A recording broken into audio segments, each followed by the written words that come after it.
Even Kenya Power and Lighting, they are saying those who are paying for electricity are now not paying as much as they were doing before because the economy is depressed.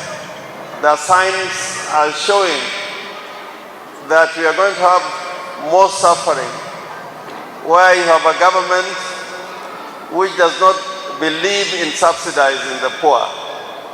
It does not believe in subsidizing those who cannot have a square meal. I can tell you that that kind of politics and economics will not get us anywhere. When you look at the fight against corruption, it has been abandoned. In fact, corruption has become a virtue rather than a vice in this country. We see our brothers in northern Kenya going to bed hungry without food. And when we see our cabinet secretary nominees, they are displaying their wealth, whose origin is questionable. The hustlers' agenda has been abandoned. It is time for billionaires now to share the cake, and the hustlers have been kept away. Your Excellency Kalonzo and Raila Amolo Odinga, we shall stand with you so that we rescue this country.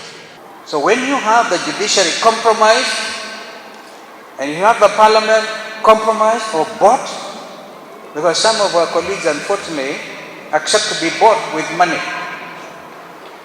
And now the church, please, let us regain our national conscience.